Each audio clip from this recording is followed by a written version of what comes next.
ప్రభునాటి యేసుక్రీస్తు వారి నామములో చేరువచ్చిన మీకు వందనాలు తెలియజేస్తున్నాను. మహోన్నతుడు దేవుడు సంసారాన్ని ఏర్పాటు చేసి భూమి మీద స్థాపించిన తొలి రోజున నాయకత్వాన్ని పురుషునికి అనుగ్రహించాడు. సంసారపు యొక్క నాయకత్వం పురుషుని చేతిలో మహాదేవుడు పెట్టాడు. సంసారానికి నాయకుడు పురుషుడు. కొరింథీయులకు మొదటి పత్రికలో కొరింథీయులకు మొదటి పత్రిక 11వ అధ్యాయం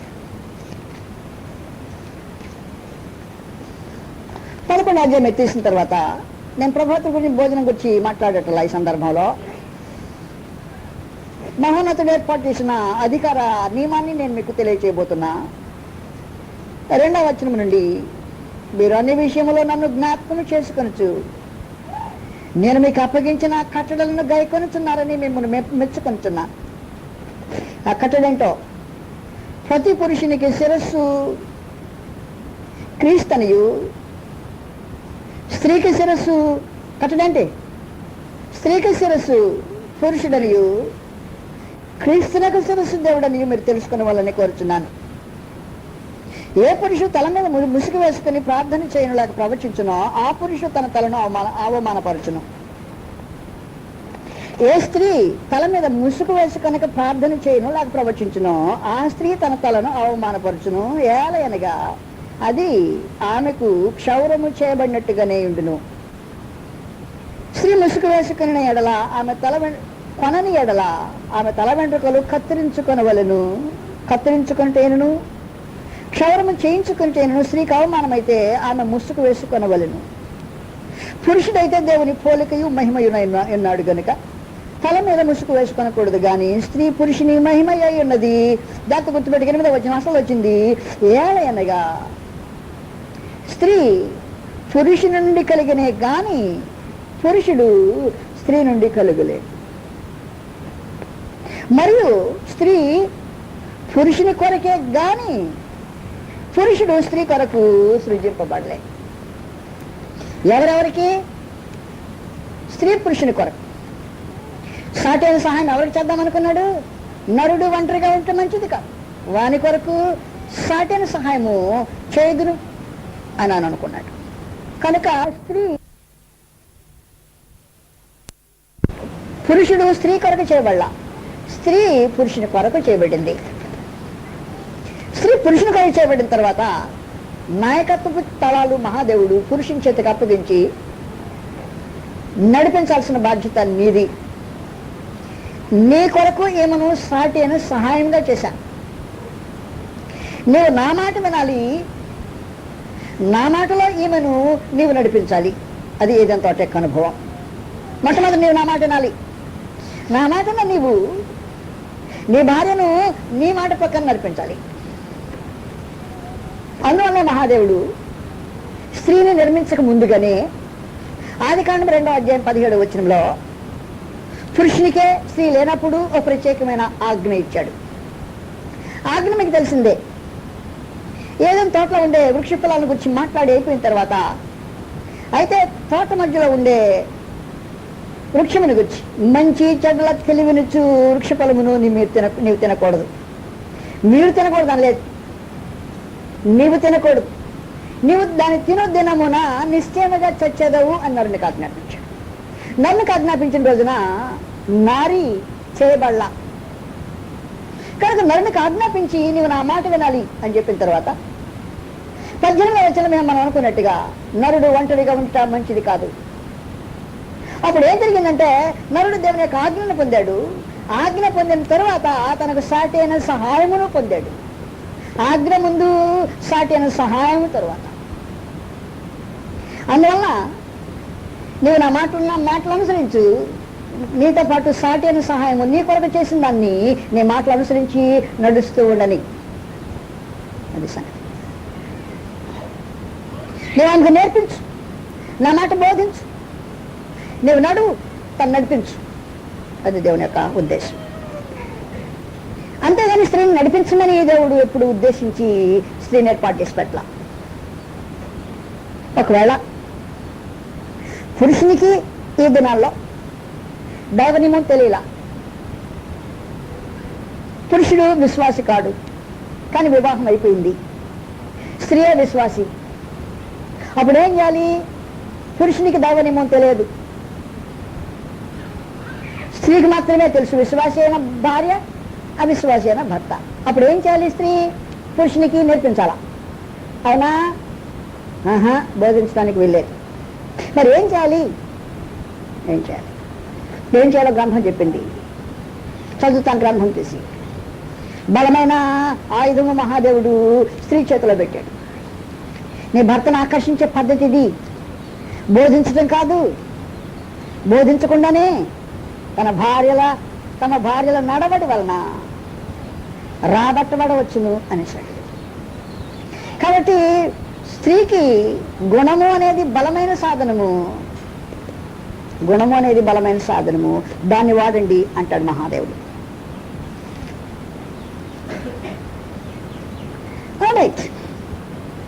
మనం తిమోతి పత్రికలో 2వ అధ్యాయం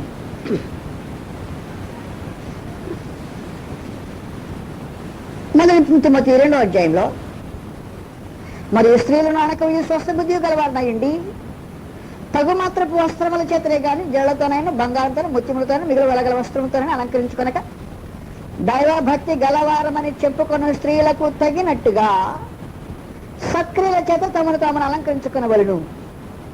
స్త్రీలు మౌనముగా ఉండి సంపూర్ణ విధేయతతో నేర్చుకునవలను. స్త్రీలు మౌనముగా ఉండవలసినదే గాని ఉపదేశించుటకైనను, అది గుర్తుపెట్టుకో, పురుషుని మీద అధికారం చేయుటకైనను ఆమెకు సెలవీయను. కారణమేమి? మొదట ఆదామును తరువాత హవ్వయును నిర్మింపబడిరి కారా. మరియు ఆదాము మోసపరచబడలేదు గాని స్త్రీ మోసపరచబడి అపరాధంలో పడెను. అది గొడవ. మొదటి పేతురు పత్రికలో 3వ అధ్యాయం, మొదటి పేతురు 3వ అధ్యాయం. భర్త అవిశ్వాసి అయిన భర్తకు బోధించాలన్నా? చదువుతాను గ్రంథం తీసి. మొదటి తిమోతిలో ఏమన్నాడు? ఉపదేశించుటకైనను పురుషుని మీద అధికారం చేయుటకైనను ఆమెకు సెలవీను అన్నాడు. మొదటి తిమోతి పత్రికలో మరి ఎలాగండి? భర్త అవిశ్వాసి అయితే ఏం చేయమంటారు నన్ను? రైట్. అటు వాళ్ళ స్త్రీలారా, మొదటి నుండి మీరు మీ స్వపురుషులకు లోబడి ఉండు. అందువలన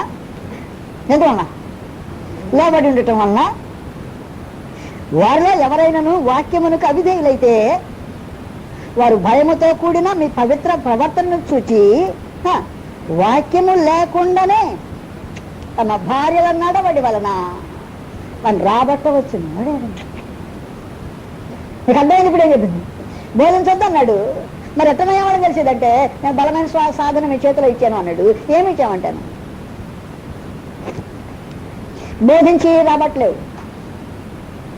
మరి ఒకటి చేసి రాబట్టడానికి నీకు నేను కృపను కురిస్తున్నాను. ఏమంటాను? మీ స్వపురుషులకు లోబడి ఉండేది. అలాంటప్పుడు నీ లోబట్టం చూసి అది అతనికి ఆలోచన వస్తుంది. ఇంత అందరు స్త్రీలు వేరే, నా భార్య వేరే, పక్క స్పెషల్గా ఉండే అన్నమాట. అందువలన నడిపించే నాయకత్వము మహోన్నతుడు పురుషునికి ఇచ్చి నడిపించే నాయకత్వము దేవుడు తన ఏర్పాట్లో స్త్రీకి అనుగ్రహించలేదు. దేవుడు ఏర్పాటు చేసిన కుటుంబ వ్యవస్థలో పురుషునికి నాయకత్వం అనుగ్రహించాడు, స్త్రీకి భద్రత అనుగ్రహించాడు. స్త్రీ యొక్క భద్రత పురుషుని యొక్క సహవాసంలో, పురుషుని యొక్క నడిపింపు స్త్రీకి దైవనియమము నేర్పించేదానిగా ఉండేటట్టు. అలా మీరు జాగ్రత్త గుర్తుపెట్టుకోండి.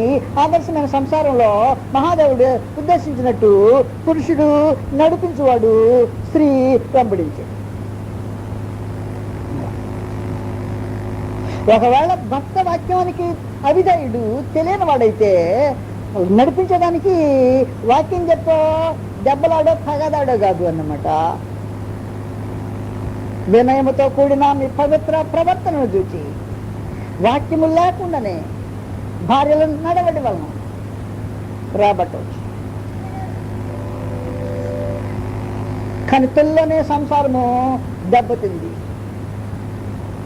తొలి సంసారము దేవుని యొక్క నిర్మాణంలో ఉండకుండా దెబ్బతిన్న కారణం ఏమంటే, నడిపింపు పురుషులు చేయవలసిన నడిపింపు స్త్రీ చేయటం ప్రారంభించింది. నేను నడిస్తా ముందు, తర్వాత నా భర్తను నడిపిస్తా అంతే. కనుక తాను దైవ నియమం నుంచి తొలగిపోవటం మాత్రమే కాకుండా తన భర్తను దైవ నియమం నుండి తొలగించింది.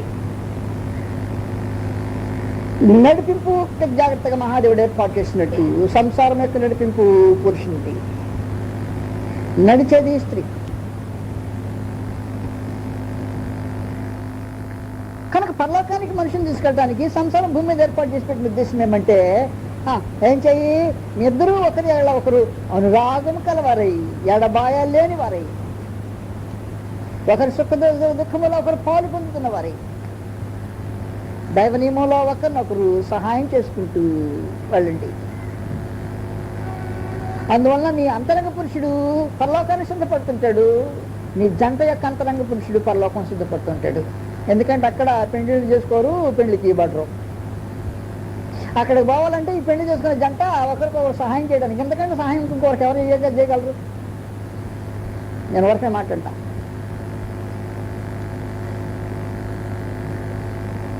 ఇక్కడ మనందరం కూర్చున్నాం. నా భార్య దగ్గర లేదు ప్రస్తుతానికి. మీలో దేవుడు కనిపించి జరగకూడదు, ఊరకనే నేను ఉదాహరణ మాత్రమే చెప్తాను ఈ సంగతి. మనకి చిన్న యాక్సిడెంట్ అయింది ఇక్కడ కూర్చున్నప్పుడు. పురుషులకి ఏం జరగలేదు, స్త్రీలకి ఏమైనా ఇబ్బంది జరిగింది అనుకో. ఇప్పుడు ఎవరు చూసుకుంటారు మొదట చెప్పండి? ఎవరు చూసుకుంటారు మొదట? ఊరకనే మనలో అన్నమాట.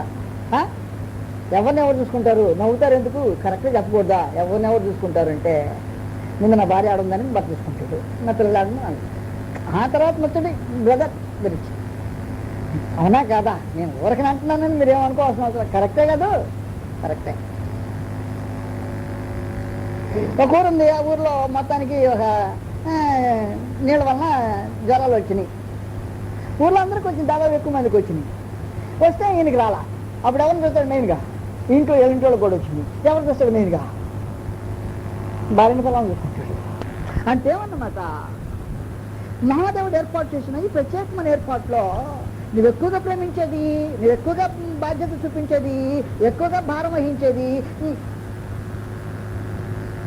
ఇప్పుడు ఒకవేళ నేనే మిమ్మల్ని ఎందుకు అనాలా, నా గురించి నేనే చెప్పుకుంటున్నా. నాకు జబ్బు వచ్చింది. జబ్బు వస్తే ఎవరుంటారు నా దగ్గర? హాస్పిటల్లో పడ్డారు అనుకో, నా దగ్గర ఎవరు ఉంటారు? మీరు అందరూ అట్టు వచ్చి, సార్ బాగున్నారా, బాగుందా అంటారు. అన్నారా, వచ్చారు, చూశారు, మరి వస్తాం, వెళ్ళిపోతాం. నా భార్య వెళ్ళదు. ఎందుకు వెళ్ళదు? ఎందుకు వెళ్ళదు? వెళ్ళకుండా అక్కడే పడు. ఎందుకు పడి ఉంటుంది? మహాదేవుడు ఏర్పాటు చేసిన పవిత్రమైన ప్రేమ బంధం లాంటిది. ఆమె వెళ్ళదు. వెళ్ళలేదు, వెళ్ళదు కాదు, అటు పెట్టు, వెళ్ళలేదు. అక్కడే కూర్చుంటున్నాం.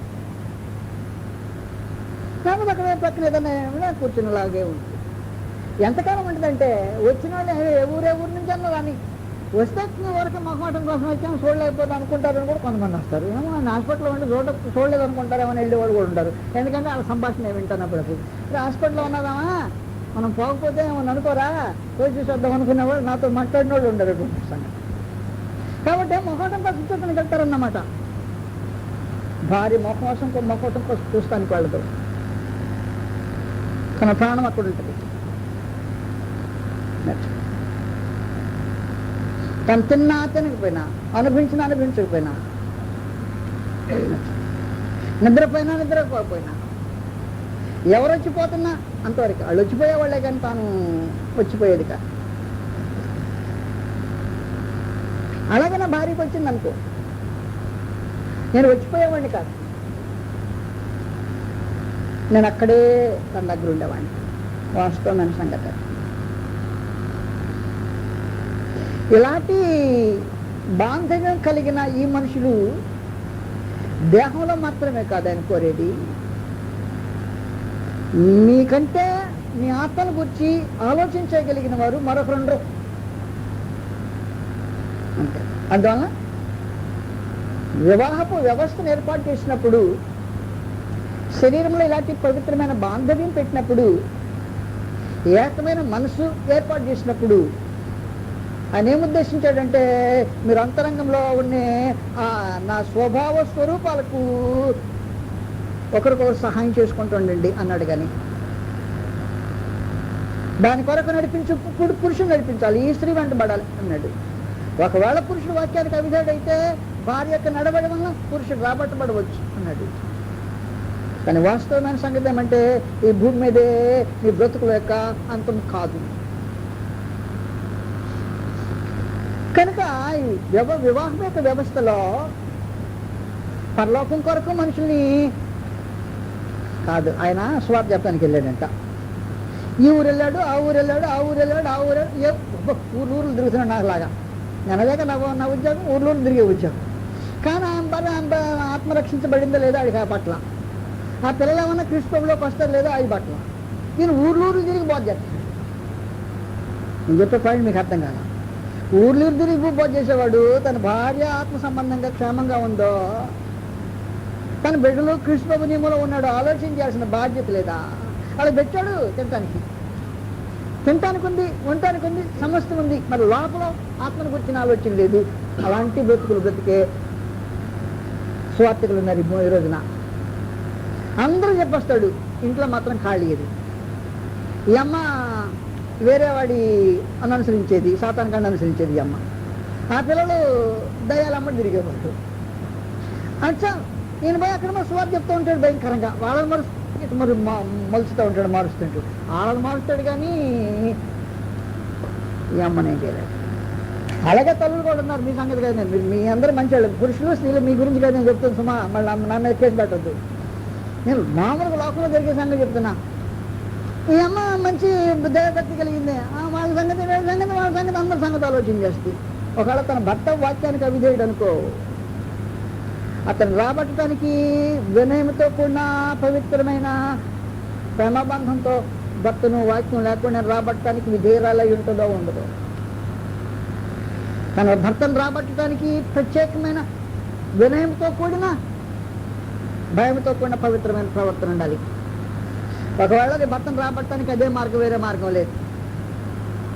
నీ భార్యను రాబట్టడానికి మొట్టమొదటి ఇల్లునే బాగొట్టుకుని ఊరంతా తిరిగితే లాభం వచ్చింది. వాస్తవం ఇంకేం లేదు. ఆయన రాజుగారు గుర్రం ఎక్కాడు, సైన్యాన్ని వెంబడేసుకున్నాడు, యుద్ధానికి బయలుదేరాడు. ఆ దేశాన్ని జయించాడు. రాజుని కింద విధించాడు, కిరీటం తన్నెత్తి మీద పెట్టుకున్నాడు, సామంత రాజుగా చేశాడు, కప్పమన్నాడు. ఆల్రైట్. చుట్టుపక్కల ఉన్న రాజ్యాలన్నీ జయించాడు. ఇంటికి వచ్చేటప్పటికే ఈ సింహాసనం మీద ఇంకొక ఆయన కూర్చున్నాడు. అవి ఉన్నట్ట పోయినట్టే కదా. ఉన్న ఇంటికాడ సింహాసనం మీద ఇంకొకరు కూర్చున్నారు. అలాగుంటుంది దాదాపుగా అనేక మంది కుటుంబ వ్యవస్థల్లో. మహాదేవుడు ఉద్దేశించింది మొట్టమొదట నిన్ను నీ బోధ వినేవాడిని కాదు. ఇప్పుడు భార్య లేనివాడు కాసని చెప్పింది, నిన్ను నీ బోధ వినేవాడిని అని చెప్పింది సువార్థికుడైన తిమోతికి. అంతకాదు ఇప్పుడు చెప్పిన ఏర్పాటు. కుటుంబ వ్యవస్థలో నీ భార్యను ప్రభు వైపుకు ఆకర్షించేది ఎలాగూ, నీ పిల్లలను క్రీస్తులోనికి నడిపించేది ఎలాగూ, నువ్వు నడిచావా వారిని నడిపించేది ఎలాగూ. స్త్రీ అలాగే క్రీస్తు యేసులోనికి నిజంగా నీ భర్తను ప్రేమించితే, అతను వాక్యమునకు అవిధేయుడైతే, నువ్వు మాట్లాడే అతను రాబట్టాల్సిన అవసరంలా. నిన్ను చూస్తుంటే వచ్చేదానికి అతని మనసు కలుగుద్ది. నేను కలిగిస్తా మహాదేవుని యొక్క ఏర్పాటు. ముందు ఇంట్లో మనుషుల్ని క్రీస్తు ప్రభులోనికి నిత్యత్వంలోకి నడిపించేదానికి బౌద్ధులుగా ఎవరిని కూర్చో ఆలోచన చేసి ఆయన సువార్త చెప్పాను, ఈయన దగ్గర బోధ చేశాను, ఆయనకి వాక్యం చెప్పాను, ఈయన దగ్గర బైబిల్ స్టడీ. ఈ రోజుల్లో ఈ ట్రెండ్ అలాగుందన్నమాట. వాస్తవం నీకు అప్పగించబడిందో, నీ స్వాధీనంలో ఉందో, నీ చేతిలో ఉందని ఏం చేశావు? నీకు అప్పగించబడింది, నీ స్వాధీనం ఉంది, నీ చేతిలో ఉందని ఇజపడేశావు. దేన్నో పట్టుకున్నావు. కుటుంబ వ్యవస్థకు పురుషుడు తన భార్యను నడిపించేవాడుగా, స్త్రీ అనకవ్య స్వస్థ బుద్ధి కలిగింది. బుద్ధి రోగం లేని బుద్ధి ఉండాలా, ఆరోగ్యమైన బుద్ధి కలిగింది. బయట మనుషుల కొరకు అసలు అలంకరణ ఎవరు చేసుకోవాలో దాదాపుగా స్త్రీలు తెలియదు. ఇంతకుముందు మంచి ఈ సంగతి చెప్పాను. రోడ్డు మీద పోయేటప్పుడు నీట్గా ట్రిమ్గా టిక్ టాక్గా వెళ్ళిపోతాం. ఇంట్లోకి వచ్చిన తర్వాత మళ్ళీ పని మనిషి యొక్క ఆకారం వేషం వేస్తుంటాం. అవునా కాదు? నేను మిమ్మల్ని కాదు అంటుంది, మీరు మంచివాళ్ళు కాదు, మీ సంగతి నేను చెప్పేది. లోకంలో జరిగేది అంతే కదూ. ఆడా ఆడా ఆడా బయటికి పోతేనేమో ట్రిమ్ పక్కన, ఇంట్లోకి పోతేనేమో పని మనిషి ఆకారమా? ఎవడు చెప్పేది నీకు? ఏ స్త్రీకి దేవుడు చెప్పాడు ఆ మాట అలా చేయమని? తన భర్త కొరకు అలంకరించుకున్న పెళ్లి కుమార్తె. అలంకరణ ఎవరికి? తన భర్త కొరకు అలంకరణ. రోడ్డు మీద పోయేటప్పుడు ఎవరి కోసం? మనోళ్ళు ఏం చేస్తారు తెలిసిన? రోడ్డు మీద పోయేటప్పుడు జనం కోసం అలంకరణ, ఇంట్లోకి వచ్చేటప్పుడు భర్త కోసం పని మనిషి. మార్పులు బలేసి విచిత్రమైన సంసారం. ఆయన ఏమంటాడంటే, ఇదిగో నీ పవిత్రమైన ప్రవర్తన వలన, వినయంతో కూడిన పవిత్ర ప్రవర్తన చూసి వాక్యం లేకుండా నీకు శక్తి అనుగ్రహించితే దాన్ని ఉపయోగించు. నేను మిమ్మల్ని తెచ్చడానికి ఉద్దేశించి మాటలు చెప్పటల్లా. దేవుని గ్రంథంలో ఇలాగుంది తీరు. మళ్ళా చదివించి పెడితే కావాలంటే నీకు నీ సౌందర్యం గురించి రోడ్డు మీద జనం కాదు. సమాజంలోకి వచ్చినాక అమ్మ నీ షేర్ బాగుందని తోటి సహోదరి లేకపోతే ఆ అక్క కాదు, వాళ్ళు కాదు. మళ్ళా కీర్తన గ్రంథం చదవబోతానే.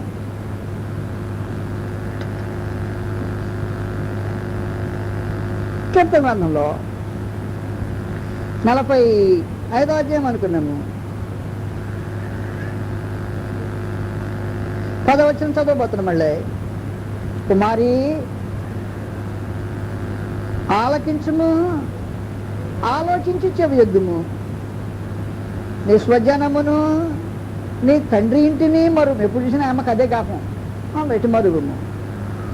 ఈ రాజు నీ ప్రభువు అతడు ఏం కోరుతున్నాడు? నీ సౌందర్యమును కోరినవాడు. ఏం చేస్తాడంటే పురుషుడు స్త్రీ యొక్క సౌందర్యాన్ని కోరుతుంటాడు అని అక్కడ లేఖనాలు రాయబడి. కానీ స్త్రీ ఏం చేస్తుంటుంది? నీ దగ్గర నేను పని మనిషి లాగుంటాం. రోడ్డు మీద మాత్రం చూసిన భయంకరంగా వంటలు చేసేటప్పుడు చిత్రమంట. ఏమంటాను? ఎవరి కోసం ఈ సౌందర్యం అంటాను? జనం కోసం కానీ నీ కోసమా అంటుందా? ఎవరి కోసం అలంకరించుకుంటుందంట? జనం కోసం అలంకరించుకుంటుంట. మరి భర్త కొరకు ఏంటంటే, భర్త కొరకు నేను ఇట్టో ఉండేది అసహ్యంగా చేస్తుంటే మనిషి అసహ్యంగా ఉంటుంది. మరి బయటకు పోమను, ఎట్టు పోతుందో అటు బాదు, అడిగి ఏదో తీరుగా ఉంటుంది. ఈ తీరు ఎందుకు వచ్చిందంటే దైవ నియమంలో సంసారంలో స్త్రీ ఎలాగ బ్రతకాలో తెలియకపోయినందువల్ల వచ్చింది అని చెప్పాడు మహాదేవుడు.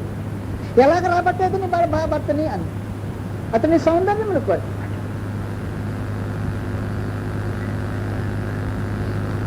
నువ్వు చెప్తానే చేస్తానా?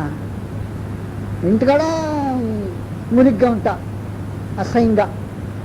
నా భర్త చూసినప్పుడు మురిగ్గా అసహ్యంగా కనపడుతుంది, నటనే కనపడుతుంది ఎప్పుడైనా సరే. రోడ్డు మీద జనం అందరూ చూడండి, నేను చిమ్ముగా ఉంటాను లేదో చూడమండి, జనానికి ఎట్ట కనపడుతున్నాను అని వంక టింకరకి తిరిగే ఈ జనం ఎట్లా నన్ను ఆకర్షిస్తారా అని నాకు అర్థం కాదు. ఆకర్షణ ఎక్కడి నుంచి వస్తుంది? అది వంకర జనం. మహాదేవుడు తేటగా తెలియజేస్తున్నాడు, నీకు నేను సామర్థ్యం ఇచ్చా, రాబట్టడానికి నేను నీ దగ్గర శక్తినిచ్చా, రాబట్టే పద్ధతి చెప్తాను నీకు. అతని సౌందర్యం ప్రకటన గ్రంథంలో 21వ అధ్యాయం 21వ అధ్యాయంలో ఒక ప్రత్యేకమైన మాట ఉంది.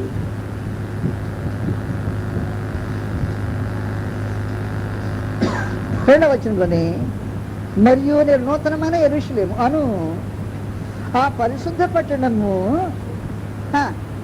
తన భర్త కొరకు అలంకరింపబడిన పెండ్లి కుమార్తె వలె. ఎవరికి అలంకారము? భర్త కొరకు అలంకరింపబడిన. లోకంలో ఉండే స్త్రీలకు అలంకారం ఎవరి కోసము? ఎవరి కోసమా? లోకంలో స్త్రీ సంగతి నేను చెప్పేది. ఎవరి కోసం అలంకరణ? ఎవరి కోసమో? జనుల కోసం. అంతే కదా పాపం జరిగేది. అందువల్ల నా మనని జాగ్రత్తగా ఆలకించితే మహాదేవుని దగ్గర ఆయనకు మానవుని నిర్మాణం తెలుసుకున్నాడు. స్త్రీకి సహజంగా అలంకరించుకోవాలన్న భావన కలిగినట్టు ఆయనకు తెలుసు. నీకు అలంకరించుకోవాలన్న భావన ఉందమ్మా, అది నేను పెట్టిందే. కానీ ఎవరి కోసం అలంకరించుకో? నీ భర్త కోసం అలంకరించు. బయటకు వచ్చేటప్పటికో జడలు అల్లుకుంటాయు, బంగారు నగలు పెట్టుకుంటాయు, వస్త్రములు ధరించుకుంటాయు అని అలంకారము మీకు అలంకారంగా ఉండదు. ఎక్కడ? బయట ఉండద్దు. ఎక్కడుండని? ఇంట్లో ఉండని. నీకు అలంకారం చేసుకోవాలని ఆలోచన ఉందో నాకు తెలుసు. బయట ఎలా కనపడాలి తెలుసిన?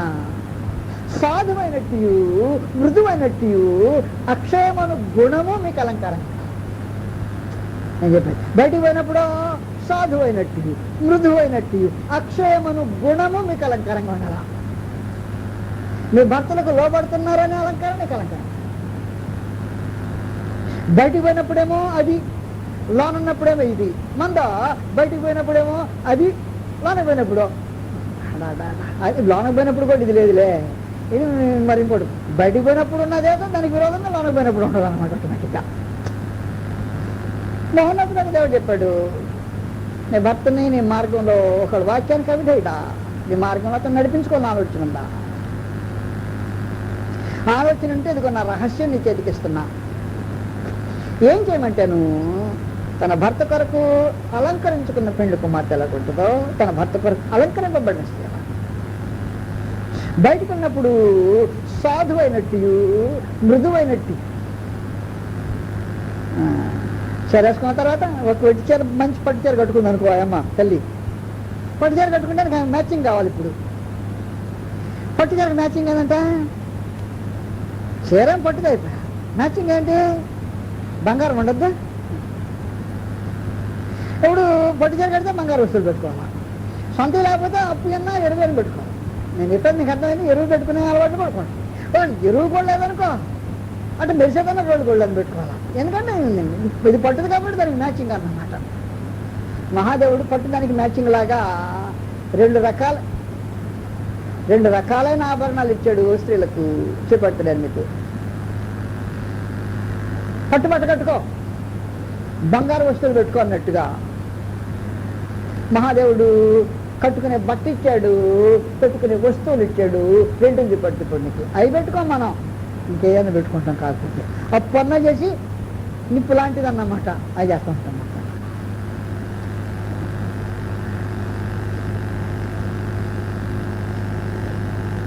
మొదటి కొరింథీ తిమోతి పత్రికలో ఇందాక చదివిన విద్యమని చదవబోతాను.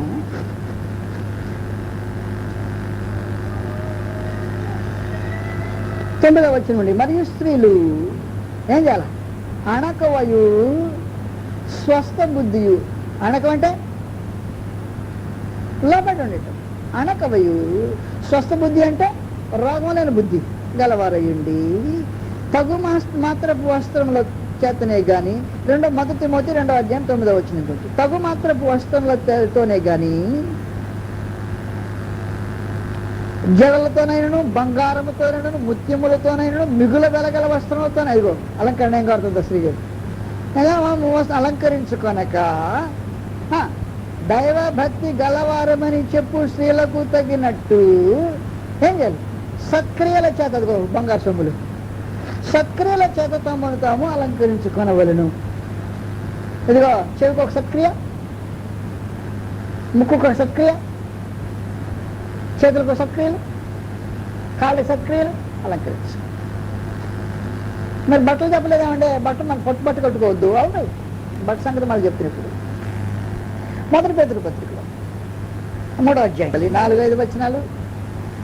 సాధువైనట్టు, మృదువైనట్టునైనా గుణము అను అక్షయ అలంకారము గల మీ అంతరంగపు, మీ హృదయపు అంతరంగ స్వభావము మీకు అలంకారముగా ఉండవాలి.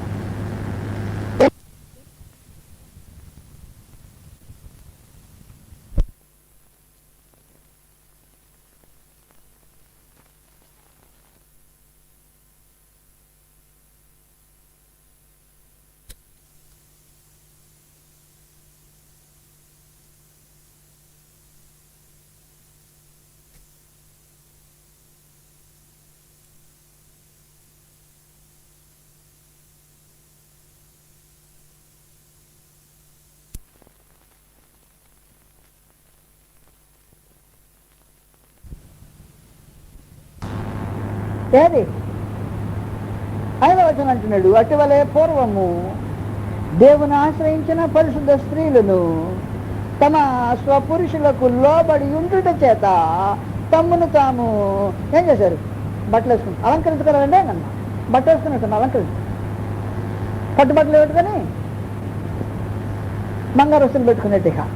ఏంటి నిజంగా పట్టుబట్టలు బంగారు వస్తువులు కాదు, పట్టుబట్టలకు బంగారు వస్తువులకు బదులుగా మహాదేవుడు ఇచ్చాడు అలంకరణ.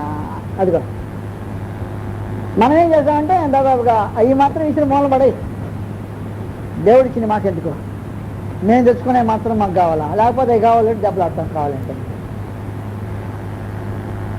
ఒక తల్లి మాట్లాడుతుంది భర్తని, చేజాల సంపాదన ఇటు తిరిగి సంపాదన నువ్వు సంపాదించింది దిగేసుకున్నాను నీకు.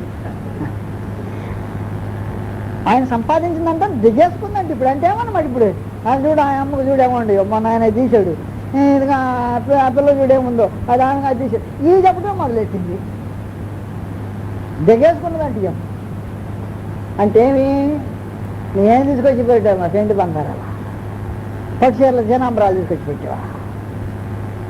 దాన్ని అడుగుతుందా తల్లి ప్రశ్నించి పైగా. మళ్ళీ దానికి ఒక పెద్ద తగాదా, మళ్ళీ అలుగుడు, ఆ మాట ముభావం చాలా రోజులుగా. ఆ తర్వాత పలుకోకుండా వచ్చేపంటాం భయంకరం ఉంటుంది. ఏం పడమంటే దిగేసిందండి, దిగేయలేదు. దేవుడు ఒకటి చెప్తుంటే ఏమనుకోలే. అది సంసారం మహాదేవుడు ఏర్పాటు. అవునా, మహాదేవుడు భూమి మీద వేరే రకమైన సంసారం ఏర్పాటు చేసి పెట్టాడు. నువ్వు అలంకరించుకో, నీకు అలంకరణ సహజమైన స్వభావం నాకు తెలుసు, కానీ నీ భర్త కోసం అలంకరించుకో, బయట జనం కోసం అలంకరించుకోవాల్సిన అవసరం లేదు. ఇంటికాడేమో చీరికి గుడ్లు కట్టుకుని అసహ్యంగా ఇంట్లో ఉంటుంది, బయటకు వెళ్తే నాగరికమైన మనిషిలా బయటకు వచ్చి. నీకేం చెప్తున్నాను అంటే దైవ గ్రంథంలో ఒక తీరుగా ఉంది. దైవ గ్రంథంలో ఉండే తీరులో కాకుండా మనిషి తన వాంఛను తీర్చుకోవాలనే భావన కలిగిన ప్రతిసారి పాపం జరుగుతుంటుంది. సంసారం దాని కొరకు ఏర్పాటు చేసింది కాదు.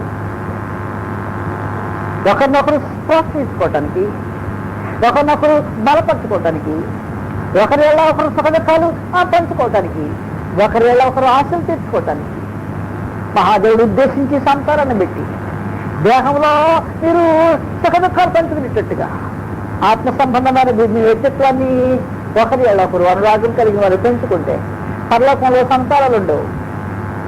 భూమి మీద ఉన్న సంసారాల వలన పరలోకంలో ఉండేదాని కొరకు మనుషులను ఏర్పాటు చేయడానికి కుటుంబం యొక్క వ్యవస్థను మహాదేవుడు ఉద్దేశించాడు అని చెప్పా. అప్పుడు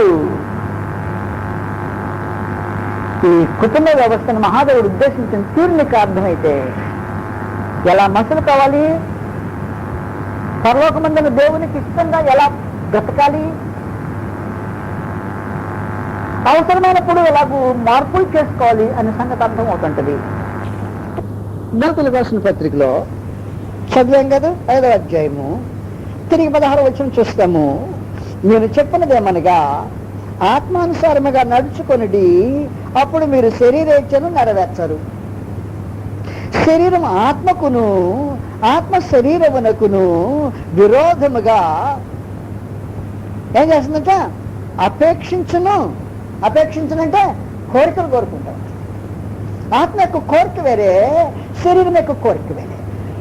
ఆత్మ యొక్క కోరిక పక్షంగానేమో క్రీస్తు ప్రభు నిలిచి ఆత్మ కోరికలు పెంచడానికి ఆయన పెద్ద ఆలోచన చేస్తుంటే, అప్పుడు అది శరీర పక్షంగా నిలబడి శరీర కోరికలు పెంచుతుంటాడు. శరీర కోరికలు అంటే మీరు జాగ్రత్తగా గుర్తుపెట్టుకోండి, శరీరం యొక్క కోరిక దురాశతో కూడింది. శరీరం యొక్క కోరిక దురాశతో కూడింది కాకపోతే శరీరం యొక్క కోరికగా అనబడదు అన్నమాట. ఉదాహరణ కింద ముందు చెప్పినట్టుగా మళ్ళీ ఇప్పుడు ఉదాహరణ చెప్పబోతున్నా. వ్యభిచరించటము శరీరం యొక్క కోరిక, భార్య భర్తల పరిశుద్ధమైన వివాహపు బాంధవ్యాన్ని పంచుకోవటము ఆత్మ యొక్క కోరిక. కారణం ఏమంటే దేవుని వాక్యములకు విధేయత. ఎందుకంటే జారత్వం జరగకూడదని దేవుడు ఆయన ఉద్దేశించాడు. ఆయన నీతి ప్రపంచంలో జారత్వం అనేది జరగకూడదు. జారత్వం జరగకూడదు కనుక శరీరం కొన్ని సహజమైన కోరికలు, సహజమైన కోరికలు దేవుని యొక్క చట్టబద్ధంగా తీర్చబడతాయి. ఈ చట్టబద్ధంగా ఎప్పుడైతే తీర్చబడుతుంటాయో జారత్వం జరగకుండా మానుకుంటుంది అన్నమాట, జరగకుండా ఉంటుంది అన్నమాట. అందువల్ల జారత్వం అనేది ఒకటి జరగకుండా ఉండే దాని కొరకు మాత్రమే ప్రత్యేకించి శరీరం యొక్క సాధ్యమైన స్వభావాన్ని ఎరిగే మహాదేవుడు వివాహాన్ని ఏర్పాటు చేసి పెట్టాడు. వివాహం యొక్క పరిధిలో కాకుండా శరీరపు వాంఛను తీర్చుకోవడానికి ఆలోచన చేసేవాడు దురాశకు లోనయ్యాడు అన్నమాట. ఆశపడే ఆ మనిషి కదా దురాశపరుడు. దురాశ గర్భం ధరించితే పాపం కంటది కనుక భార్య భర్తల యొక్క పవిత్రమైన పానుపు నిర్దోషమైంది. అందుకే చెప్పాడు వివాహం అన్ని విషయంలో ఘనమైనది గాను పానుపు ఎలాగుండాలి, నిష్కల్మషమైనది గాను. నిష్కల్మషమైన పానుపు అంటే ఏంటి? కల్మషమైన పానుపులు వేరుగా ఉంటాయి, నిష్కల్మషమైన పానుపు వేరుగుంటుంది. నిష్కల్మషమైన పానుపు దైవనియములో భర్త భార్యకును అలాగనే భార్య భర్తకును వారి వారి ధర్మము జరిగించుట నిష్కల్మషమైన పానుపు. కానీ దురాశ ఉన్నదే అలా కాకుండా జారత్వం జరిగించటం అనేది దురాశ. ఆ పాన్పును నిష్కలంకమైన పాన్పు అనలా, అది కళంకమైన పాన్పు, దోషమైన పాన్పు అన్నమాట. దానికి వాస్తవానికి దాన్ని వేశ్య సాంగత్యం అంటాడు, లేకపోతే వ్యభిచారం అంటాడు. దానికి తీర్పు, దీనికి పరిశుద్ధ యొక్క ముద్ర. ఒకదానికి తీర్పు, ఒకదానికి పరిశుద్ధం యొక్క ముద్ర. ఒకటే కార్యక్రమము అయితే ఒకటి శరీరం యొక్క దురాశను బట్టి జరిగేది, మరొకటి శరీరం యొక్క దురాశను బట్టి కాకుండా సాధ్యమైన విధానాన్ని బట్టి జరిగేది. అందువల్ల శరీర సంబంధమైన ఇచ్చున్నదే క్రీస్తీయ సంబంధులకు సాతాన్ సంబంధులకు అది జరిగేది. సాతాన్ సంబంధులు జారత్వం జరిగించేవారు, సాతాన్ సంబంధులు వ్యభిచారం, జారత్వం సాతాన్ సంబంధం. కానీ క్రీస్తు సంబంధులు జారత్వము వ్యభిచారం చేసే మనుషులు కాదు, పవిత్రమైన నిష్కళంకమైన పాన్పులో జీవితాన్ని కొనసాగించేవారు. ఇది విశ్వాసం జీవితం, అదే విశ్వాసం. ఇది విధేయత. భర్త భార్యకును భార్య భర్తకు వారి వారి ధర్మం జరిగించాలనే మాటకు అధికారానికి విధేయత చూపించడం ఒకటి, విధేయత విశ్వాసంతో జరిగించే కార్యక్రమం నీతి, అది అవిశ్వాసంతో అవిధేయత జరిగించే కార్యక్రమం దుర్నీతి అవుతుంటుంది. భార్య భర్తను ఏర్పాటు చేసేదండి, స్త్రీకి అలంకరించుకునే సహజమైన స్వభావం లక్షణం ఉందండి. మహాదేవుడు గౌరవించి అన్నాడు, నీకు అలంకరించుకోవడం స్వభావం నేనే పెట్టా, నీ భర్త కొరకు అలంకరించుకోమని చెప్పాను. ఏం చేస్తుందంటే ఆయన దగ్గర అలంకరించుకుంటే ఉంది, నలుగురు చూడొద్దు నన్ను అవుతుంది. నలుగురు ఎవరి కోసం చూడాలి? దేని కోసం చూడాలి. నువ్వు నలుగురికి ఆకర్షణ ఉండద్దు, ఆకర్షణ ఉంటే నువ్వు వేరే దానికి హేతు అవుతావు.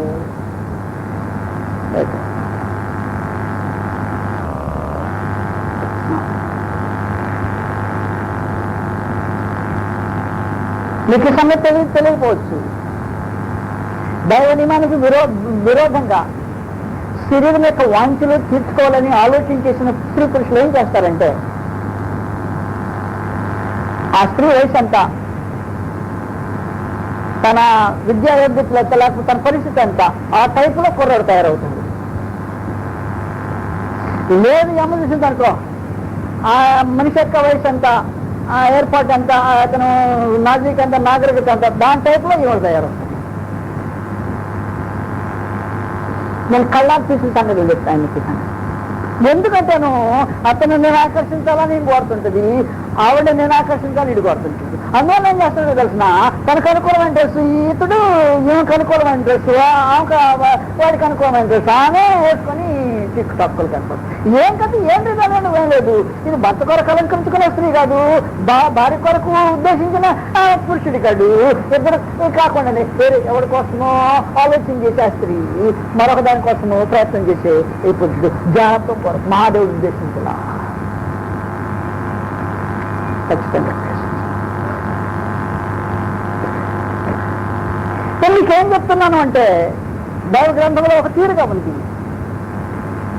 దైవ గ్రంథంలో ఉండే తీరులో కాకుండా మనిషి తన వాంఛను తీర్చుకోవాలనే భావన కలిగిన ప్రతిసారి పాపం జరుగుతుంటుంది. సంసారం దాని కొరకు ఏర్పాటు చేసింది కాదు. ఒకరినొకరు ప్రోత్సహించుకోవటానికి, ఒకరినొకరు బలపరచుకోవటానికి, ఒకరివేళ ఒకరు సుఖదుఖాలు పంచుకోవటానికి, ఒకరివేళ ఒకరు ఆశలు తీర్చుకోవటానికి మహాదేవుడు ఉద్దేశించి సంసారాన్ని పెట్టి దేహంలో మీరు సుఖదుఖాలు పంచుకునేటట్టుగా ఆత్మ సంబంధమైన మీ వ్యక్తిత్వాన్ని ఒకరివేళ ఒకరు అనురాగం కలిగిన వారు పెంచుకుంటే పరలోకంలో సంసారాలు ఉండవు. భూమి మీద ఉన్న సంసారాల వలన పరలోకంలో ఉండేదాని కొరకు మనుషులను ఏర్పాటు చేయడానికి కుటుంబం యొక్క వ్యవస్థను మహాదేవుడు ఉద్దేశించాడు అని చెప్పా. అప్పుడు ఈ కుటుంబ వ్యవస్థను మహాదేవుడు ఉద్దేశించిన తీరు నీకు అర్థమైతే ఎలా మనుషులు కావాలి, పరలోకమందున దేవునికి ఇష్టంగా ఎలా బ్రతకాలి, అవసరమైనప్పుడు ఎలాగూ మార్పులు చేసుకోవాలి అనే సంగతి అర్థమవుతుంటది. అందువల్ల మీరు వీళ్ళ తీరు రైట్ అని మీరు అనుకోవాల్సిన అవసరంలా. మీరు సంసారాలు లేని వారు కాదు, నాకు తెలిసిన సంగతి. సంసారాలు కలిగిన వారైనా మహాదేవుడు ఉద్దేశించిన తీరులో సంసారాలు చేయటం చేతగాని వారనే ఉద్దేశంతోనే ఈ సంగతులు మీకు చెప్పాల్సిన అవసరం వచ్చింది. తిరిగి మరొకసారి ఆలోచన చేసిన చాలా మంచిది. దేవుని ఏర్పాట్లో వివాహం యొక్క వ్యవస్థ భూమి మీద తొలిది, భూమి మీద అది ఘనమైనది, ఆ ఏర్పాటు పవిత్రమైనది, నిర్దోషమైనది. దీనిలో జరిగిన ఏర్పాటు వలన ఎడతెగని బాంధవ్యముగా, ఎడబాయని జంటగా మహాదేవుడు ఏర్పాటు చేసి పెట్టి ఒకరికొకరు సహాయం చేసుకోండి. పరలోకంలో ఇది ఉండదు, వివాహపు వ్యవస్థ ఉండదు. పరలోకంలో దేహాలు ఉండవు. ఈ దేహాలు భూమి మీద ఇచ్చింది అంతరంగంలో ఉండే మీ వ్యక్తిత్వాన్ని కాపాడుకోవటానికి, అవసరమైతే రూపుదిద్దుకోవటానికి, ఒకరికొకరు సహాయం చేయటానికి. భూమి మీద జీవించే దినాల్లో పరలోకంలో ఉండేదానికి అనుకూలంగా మీరు సిద్ధపడటానికి కొరకు మాత్రమే ఏర్పాటు చేయబడింది. అందువలన వివాహం యొక్క నిజమైన డిజైన్ దేని కొరకు ఏర్పాటు చేయబడింది అనే సంగతి ఎరుగకుండానే దినాలు గడిపితే అర్ధరహితంగా జీవితాల్లో గడిపేస్తాం అన్నమాట. అలా గడపకుండా ఉండే దాని కొరకు ప్రయత్నం చేస్తారని ప్రస్తుతము కొందరు తెలియజేస్తూ మానే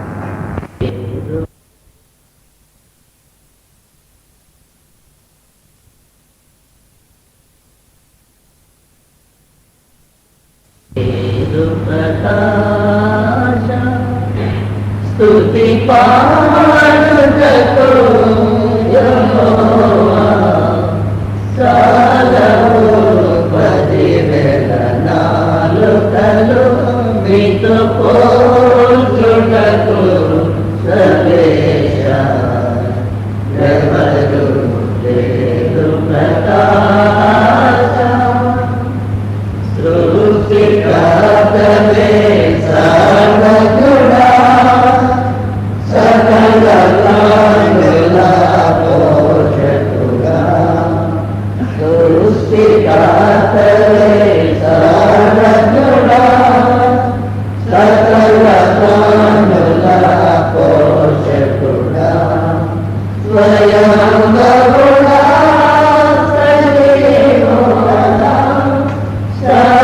సర్వశక్తుడా నిరతముడా మీతో పోల్చుటకు సలేశ ఎవరు లేరు ప్రకాశ నీతి న్యాయముల పాపకుడా సత్య సందుడ భోజుండా నీతి న్యాయముల పాపకుడా సత్య సందుడ భోజుండా నిబంధనలో నిలుచువలా సకల దేవుల పాలకుడా మీకు పోచుటకు సర్వేశ ఎవరు లేరు ప్రకాశ ఈన శత్రువును కరుణింతురే ఇరుగ పడగలేరెవరైనా హీన శత్రువును కరుణింతురే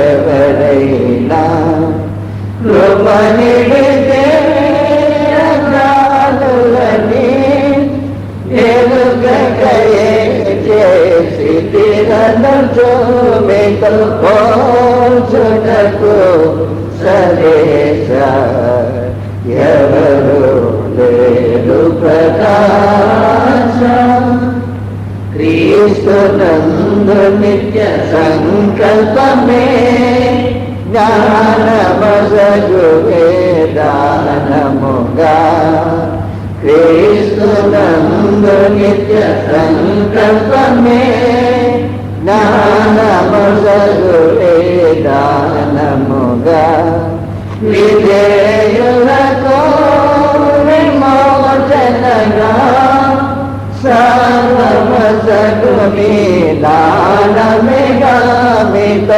పోల్చుటకు సదేశ ఎవరు లేరు ప్రకాశ సర్వగుణముల సమృద్ధుడా శ్రేష్ఠ ఏముల దాతవేగా సర్వగుణముల సమృద్ధుడా శ్రేష్ఠ ఏముల దాతవేగా సజీవులలో జీవమైన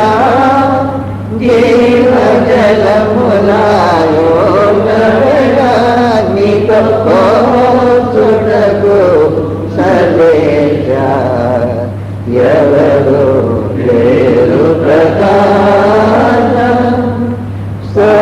సోమనాత్ముడు పరిశుద్ధుడా ప్రేమ పోతుడా ప్రియ తండ్రి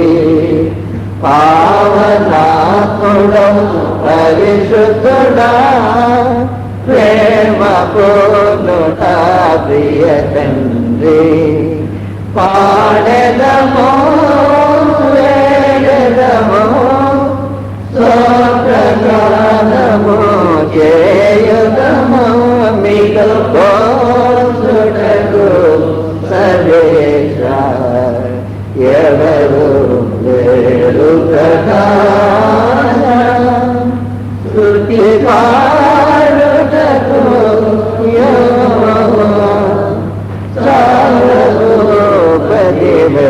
నాలుకలు మీతో పోల్చుటకు సదేశ ఎవరు లేరు ప్రకాశ మనమంతా ఆరాధించడము ఆత్మతో నిరతము యెహోవా దేవుని మనమంతా ఆనందగానము మనసారా చేద్దాం ఆనందగానము మనసారా చేద్దాం అనుదినం కీర్తింతుము రారాజును అనుదినం కీర్తింతుము రారాజును ఆరాధించడము ఆత్మతో నిరతము యెహోవా దేవుని మనమంతా ఆరాధించడము ఆత్మతో నిరతము యెహోవా దేవుని మనమంతా అక్షయనాథుడు అద్వితీయుడు పరిశుద్ధ దేవుడు నిత్య నివాసియు అక్షయనాథుడు అద్వితీయుడు పరిశుద్ధ దేవుడు నిత్య నివాసియు ఆద్యంతరహితుడు ఆదోషరూపుడు ఆద్యంతరహితుడు ఆదోషరూపుడు అమరుడయున్నవాడు మన దేవుడు అమరుడయున్నవాడు మన దేవుడు ఆరాధించదము ఆత్మతో నిరతము యెహోవా దేవుణ్ణి మనమంతా ఆరాధించదము ఆత్మతో నిరతము యెహోవా దేవుణ్ణి మనమంతా సత్యస్వరూపి సర్వోన్నతుడు మహిమాన్వితుడు మనకు తండ్రియే సత్యస్వరూపి సర్వోన్నతుడు మహిమాన్వితుడు మనకు తండ్రియే ప్రభువైన క్రీస్తుకు తండ్రి అయిన దేవుడు ప్రభువైన క్రీస్తుకు తండ్రి అయిన దేవుడు పరమందు ఆసీనుడు పూజారుడు పరమందు ఆసీనుడు పూజారుడు ఆరాధించదము ఆత్మతో నిరతము యెహోవా దేవుణ్ణి మనమంతా ఆరాధించదము ఆత్మతో నిరతము యెహోవా దేవుణ్ణి మనమంతా సమస్తమునకు జీవాధారుని స్రష్టవుల నేడు జ్యోతిర్మయుడై సమస్తమునకు జీవాధారుని స్రష్టవుల నేడు జ్యోతిర్మయుడై భూమి ఎందుకు పెంచుపు కరుణా సంపన్నుడు భూమి ఎందుకు పెంచుపు కరుణా సంపన్నుడు యుగములకు కర్తయే శ్రీ మహాంతుడు యుగములకు కర్తయే శ్రీ మహాంతుడు ఆరాధించదము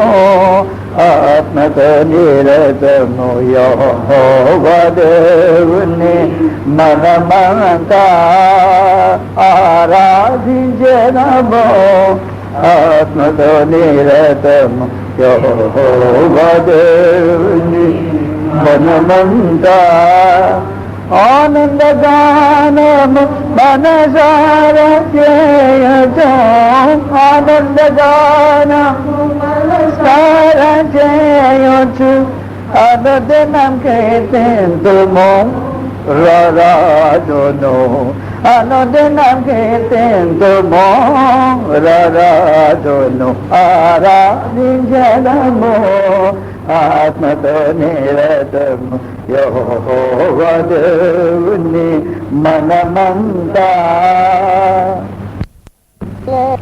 ప్రేమానమ్మకము గల పరలోకము తండ్రి మనకుమారుని పంపెను రక్తము చిందించి మా పాపము కడుగా సిలువపై అర్పించెను సిలువపై అర్పించెను శాశ్వత ప్రేమ చూపించెను సిలువపై రుజువు గావించెను శాశ్వత ప్రేమ చూపించెను సిలువపై రుజువు గావించెను ప్రభు రక్తముతో పాపులనెల్లా శుద్ధులుగా చేయును శుద్ధులుగా చేయును ప్రేమ నమ్మకము గల పరలోకపు తండ్రి తన కుమారుని పంపెను రక్తము చిందించి మా పాపము కడుగా సిలువపై అర్పించెను సిలువపై అర్పించెను తండ్రి వలెనే ప్రేమ చూపి నీచోలనెల్లా ప్రేమించెను తండ్రి వలెనే ప్రేమ చూపి నీచోళ్ళనెల్లా ప్రేమించెను. ఎవరు పాపము ఒప్పుకొన్నారో వారిని కరుణించును, వారిని కరుణించును. ప్రేమ నమ్మకము గల పరలోకము తండ్రి తన కుమారుని పంపెను. రక్తము చిందించి మా పాపము కడుగా సిలువపై అర్పించెను, సిలువపై అర్పించెను. మా జీవితముల మార్చివేసి తన సంతతిలో చేర్చెనుగా. మా జీవితముల మార్చివేసి తన సంతతిలో చేర్చెనుగా. తన మా ప్రేమ చూపించి మాకు స్వస్థతని స్వాస్థ్యము దయచేసెను. ప్రేమ నమ్మకము గల పరలోకము తండ్రి తన కుమారుని పంపెను. రక్తము చిందించి మా పాపము కడుగా సిలువపై అర్పించెను, సిలువపై అర్పించెను.